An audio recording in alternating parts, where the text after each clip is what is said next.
자, 1번 문제부터 가도록 하겠습니다. 자, 1번 문제는요.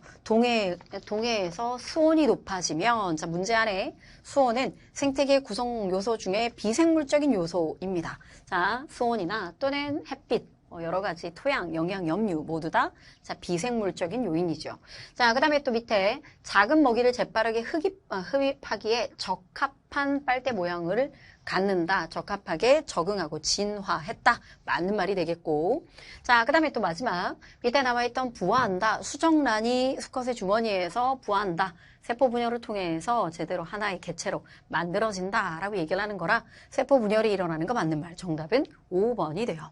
자, 뒤쪽으로 넘겨서 자, 1일 에너지 소비량에는 기초대사량과 활동대사량이 있는데 여러분 활동대사량이라고 얘기하는 거 즉 생명현상을 유지하는 데 필요한 최소한의 에너지가 활동대사량이 아니죠. 기초대사량이 생명활동을 유지하는 데 필요한 최소한의 에너지가 되는 겁니다.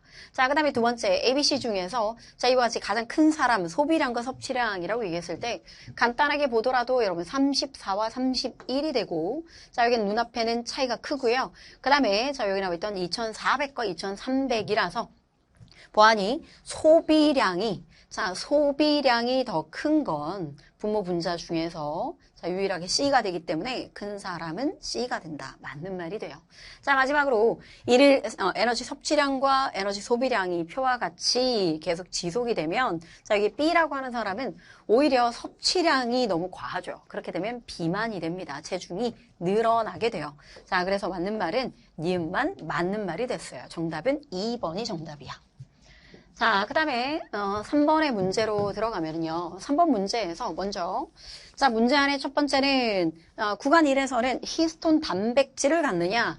여러분 히스톤 단백질과 DNA가 감겨져 있는 것이 뉴클레오솜이고 뉴클레오솜은 염색사나 염색체 어디에든 있죠. 다른 말로 간기나 분열기나 어디에나 뉴클레오솜 또는 DNA, 히스톤 단백질 모두 다 자, 갖는 세포가 존재하죠. 자, 그래서 여기 나와 있던 구간 1이나 구간 2 뭐 사실 어디에든 히스톤 단백질을 갖는 세포가 존재합니다. 그래서 보기경 맞는 말이고 그다음에 여러분 둘 다 여러분 여기서 좀 확인해야 되는 것 중에 하나가 문제에서 바로 첫 번째 줄에 체세포를 배양했다. 이 분열은 체세포 분열이라고 얘기하는 거예요. 그러니까 늘상 체세포 분열과는 상동염색체 접합은 상관이 없고요. 이건 감수 분열이니까. 자, 이 둘 중에 자, 이렇게 분열이라고 얘기하는 건 G1기, S기, G2기와 분열기. 그래서 구간 2에는 자, 중기의 세포도 후기의 세포도 즉 분열 중인 세포가 구간 2, 즉 A의 세포도 B의 세포도 모두 다 존재한다라고 얘기를 하는 거예요. 그래서 맞는 말입니다. 그래서 정답은 기역과 디귿이 맞는 말, 정답은 4번이에요. 자, 뒤쪽으로 4번의 문제를 한번 보시면 4번의 문제는 동그라미 기억은 시옷하고 오투 중에 하나다. 자, 세포호흡을 통해서는 산소가 있고요. 이 산소에 의해서 결국 세포호흡이 진행되게 되는 건데 문제 안에서 자, 동그라미 기억은 산소가 되고 그 다음에 이화작용, 세포호흡은 이화작용이죠. 마지막으로 이화작용의 결과 에너지는 열에너지와 ATP를 합성하게 되는 ATP가 생성된다. 그래서 세포호흡에서 방출된 에너지는 ATP의 합성에 사용된다 또는 ATP가 합성된다. 뭐 같은 말이라고 보면 되겠지? 자, 그래서 정답은 니은하고 디귿 5번이 정답이에요. 자, 뒤쪽으로 5번의 문제를 같이 한번 보면은 자, 기억하고 니은은 티록신과 항이뇨 호르몬을 순서 없이 나타낸 것이다. 자, TRH, TSH 그리고 티록신이 되는 건데요.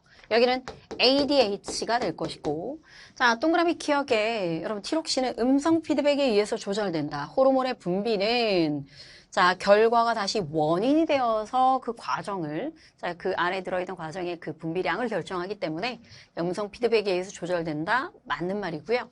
그 다음에 또 ADH는 콩팥에서의 수분 재흡수를 촉진한다가 바로 자, 이 ADH의 역할이 되겠죠. 자, 마지막으로 동그라미 기억하고 니은은 모두 다 호르몬입니다. 호르몬은 내분비, 혈관 내로 분비돼서 혈액을 통해 표적세포까지 이동을 하는 거죠. 그래서 정답은 5번이 정답이에요.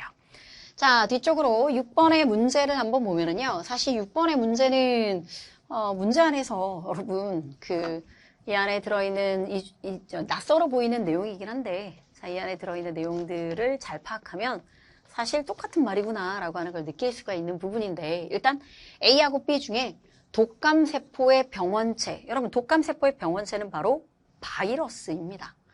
그래서 A와 B 중에 하나에만 독감병원체가 존재한다. 근데 그 다음 말이 자 이와 같은 A를 여기 세균이 통과할 수 없는 필터로 걸은 여과의 C와 자 B를 자 여기 나와 있던 세균이 통과할 수 없는 필터 동일한 이 필터라고 얘기를 하는 거죠.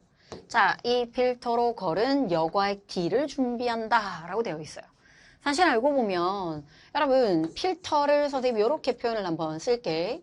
자 선생님이 이렇게 표현을 해서 얘가 필터를 선생님이 F라고 얘기하는 표현을 쓸 건데 근데 이 둘 다 이 병원체가 바이러스라고 얘기를 했었지.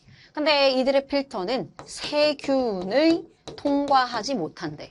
자, 세균이 통과하지 못한다는 얘기는 이 세균은 자, 여기 걸러지게 된다라고 얘기하는 거고 세균보다 작은 여기서 그 개념적인 부분은 쌤 이거 도대체 왜 물어봐요? 라고 얘기하면 독감의 병원체가 바이러스인 걸 아는지 또 바이러스가 세균보다 작다는 걸 아는지 뭐 이런 걸 물어봤다라고 생각하시면 됩니다. 그래서 사실 우리는 여기다가 동그라미 A를 넣었는데 이 A 안에는 바이러스가 지금 만약 독감의 병원체가 있었다라고 얘기하면 바이러스가 존재했다면 자, 이 F라고 얘기하는 걸 쏙 하고 당연히 세균보다 작기 때문에 당연히 밑에 걸은 용액에는 여전히 진짜 바이러스가 있었다면 바이러스는 충분히 통과할 수 있었던 거고요. 그 다음에 또 B도 마찬가지입니다. 자 여기다가 B라고 하는 자, 우리가 준비해 놓은 시료를 넣었는데 이 B 안에 바이러스가 있었다라고 얘기한다면 B를 통해서 걸러진 D라고 하는 여과된 액에는 바이러스는 세균보다 작기 때문에 여전히 속하고 걸러져서 결국 알고 보면 앞서 얘기했던 이들의 얘기를 통해서 A를 걸러놓은 C라고 하는 이 용액과 그 다음에 또 B를 걸은 D라고 하는 거 안에는 바이러스가 있었다라고 얘기한다면 둘 다 바이러스가 있을 거고 없다라고 얘기하면 둘 다 없을 것이고 그래서 자 세균 여기 나와 있는 세균이 통과할 수 없는 필터라고 얘기하는 건 개념적인 부분으로 독감의 병원체가 바이러스고 바이러스는 세균보다 작아서 자, 이 필터를 통과한다. 요 개념적인 부분을 묻고 있는 내용이라고 생각하시면 돼요. 자, 유전적으로 동일하고 병원체, 즉 독감의 병원체에 노출된 적이 없는 동물 1번부터 5번까지를 준비하고 난 다음에 자, 그대로 선생님이 적으면 2번에는 동그라미 A, 그 다음에 또 3번에는 동그라미 B, 자, 그 다음에 4번에는 C를 넣고요. 그 다음에 5번에는 D를 넣었습니다. 근데 알고 보면 A하고 C 안에 들어있는 성분이 서로 동일할 것이고 바이러스가 있다면 똑같이 있고 없다면 없겠죠. B하고 D에서의 자 그들의 성분이 서로 동일하겠지. 근데 우리에게는 무엇을 알려줬냐면 자 발병 여부를 보니까 C를 넣었을 때 이와 같은 독감이 발병했다라고 얘기를 하는 거예요. 그러면 결국은 C 안에 바이러스가 있었다라고 얘기하는 거고 원래라면 A에서 걸은 용액이었는데 바이러스는 통과할 거였으니까 그럼 여기에도 당연히 발병한다가 맞는 말이라고 얘기를 하는 거죠. 자, D를 보니까 D는 발병하지 않았다라고 얘기하는 건 여기에는 바이러스가 없다는 얘기는 원래 그 전에 거리기 직전에 해당되는 그 용액 안에도 바이러스는 없었다라고 얘기하는 거라서 문제에 자, 이런 의미로 판단을 해보면 자, 동그라미 기억은 자, O가 될 거고 그 다음에 니은에 B에는 독감의 병원체가 있다라고 얘기하는 건데 독감의 병원체는 A에 있었던 거죠. 그래서 B에는 없었습니다. 그 다음에 마지막 독감의 병원체는 살아있는 숙주세포 안에서만 자 증식을 할 수 있다. 맞는 말이죠. 바이러스의 특징이에요. 자 그래서 정답은 4번인데요. 이 문제가 다르게 표현해보면 이제 병원체를 묻는 간단했던 특징을 묻던 문제에서 이 병원체에 대한 특징을 좀 다르게 실험적인 형식 자료 분석적인 형식의 문제로 좀 바뀐 예시라고 생각을 하면 좋을 것 같습니다. 자, 그래서 정답은 4번이 정답이에요. 기억하고 디귿이 맞는 말이야.